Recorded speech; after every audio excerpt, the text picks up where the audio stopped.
তুমি আবার এসো, খুব তাড়াতাড়ি অপেক্ষায় থাকবো। আর একটাই অপেক্ষায় থাকবো, আমাদের দেশের সব দুর্গা যেন সেফ থাকে। তুমি দেখো মা। দশমীর ব্লগটা শুরু করছি দুপুর থেকে, কারণ সকাল থেকে প্রচুর কাজ ছিল। যদিও অনেক সকাল সকাল বেরোনোর কথা ছিল, আজকে মায়ের বাড়ি যাওয়ার কথা। আর কাল থেকে অফিস অবভিয়াসলি। তো যদিও বৃষ্টির কারণে আর বেরোতে পারিনি, ছেলেকে নিয়ে তো অবশ্যই যেতে হবে, এতটা রাস্তা অনেকটাই দূর আমার শ্বশুরবাড়ি আর বাপের বাড়ির ডিস্টেন্স। তাই এখন আপাতত বেরোচ্ছি, চলুন সঙ্গে থাকুন, দেখতে পাবেন কী কী হচ্ছে। আমাদের না বেরোতে অনেকটা দেরি হয়ে গেছিলো, দেখুন ছেলেটা যাওয়ার পথেই ঘুমিয়ে পড়েছে। আসলে বেরোতে বেরোতেই প্রায় 2:30 বেজে গেছিলো। বৃষ্টি থামার জন্য অনেকক্ষণ ধরেই যদিও অপেক্ষা করছিলাম, কিন্তু সেটা না থামার কারণে আর বেরোতে পারিনি। আর ওর তো খাওয়ার টাইম হয়েই গেছিলো, আর খিদের চোটেই হয়তো ঘুমিয়ে পড়েছে। আমারই ভুল হয়েছে, আমার একটু কিছু ওকে করে খাইয়ে নিয়ে আসা উচিত ছিল। আসলে মায়ের বাড়ি যাব বলে আর সকাল থেকে কিছু রান্না করিনি, আমরাও এখনও খাইনি। আর যেতে যেতে প্রায় 1-1.5 ঘন্টা সময় লাগবে। আপাতত ঘুমাক, দেখি কখন ওঠে। তখন উঠবে, তখন হয়তো কিছু খাইয়ে দেবো, দরকার হলে ভাতই খাইয়ে দেবো। সন্ধ্যের খাবারটা ধরে স্কিপ করা যাবে। বিজয়া দশমী বাড়ি যাচ্ছি বলে কথা, আর মিষ্টি কিনে নিয়ে যাবে না জামাই, কি হতে পারে? তাই চলে গেলাম যাবার পথে মিষ্টির দোকানে। তো সেখান থেকে 2-1 রকমের মিষ্টি কিনে নিলাম, বেশি কিছু নিইনি, কারণ বাড়িতে তো বাবার সুগার। এই দেখুন তার ঘুম ভেঙেছে, ঘুম থেকে উঠেই বায়না আপেল মিষ্টি খাবো। যদিও পুরোটা খায়নি, পুরোটাই চোখের খিদে তার। বাড়ি পৌঁছেই শুরু হয়ে গেল জামাই আদর। প্লেট সাজিয়ে তাকে খেতে দেওয়া হয়েছে। সে তো আর খিদে সহ্য না করতে পেরে আগেই শুরু করে দিয়েছে। যাই হোক, ছিল ভাত, মাছ ভাজা, বেগুন ভাজা, ঢ্যাঁড়স ভাজা, একটা চিচিঙ্গের তরকারি, আর পাতলা করে ইলিশ মাছের ঝোল। ইলিশ মাছ সব রকমের মধ্যে আমার এই রেসিপিটাই সবচেয়ে বেশি ভালো লাগে। আপনাদের কোনটা? খেয়ে উঠেই রেডি হয়ে গেলাম মাকে বরণ করার জন্য, কারণ ঘড়ির কাঁটায় বাজছিল তখন 5:30।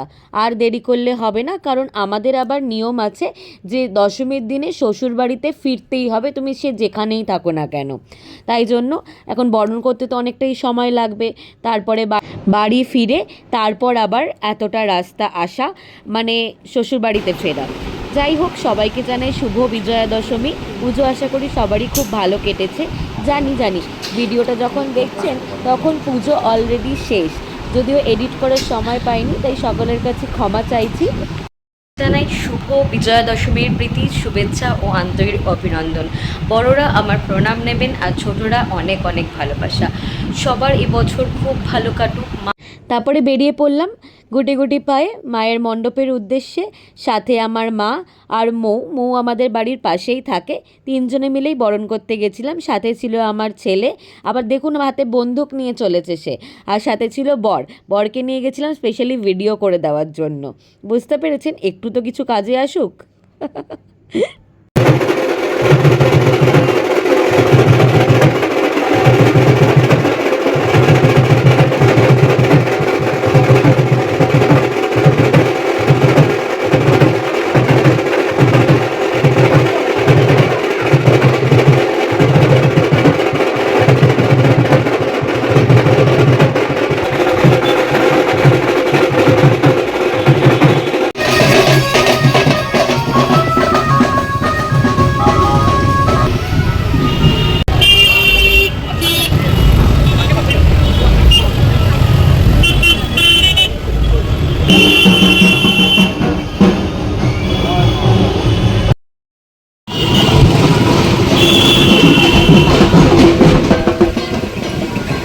অবশেষে সারাদিন পরে বাড়ি ফিরে এলাম। রাত্রি বাজছে এখন 11টা ঘড়ির কাঁটায়।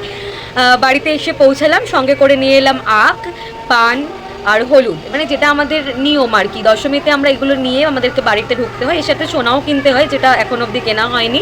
এগুলো আমাদের লক্ষ্মী পুজোতে কাজে লাগে। তো চেষ্টা করবো লক্ষ্মী পুজোর ব্লগও আপনাদের সাথে শেয়ার করার। আশা করি সকলের পুজো খুবই ভালো কেটেছে। আবারও জানাই সকলকে শুভ বিজয়া দশমীর প্রীতি, শুভেচ্ছা ও আন্তরিক অভিনন্দন।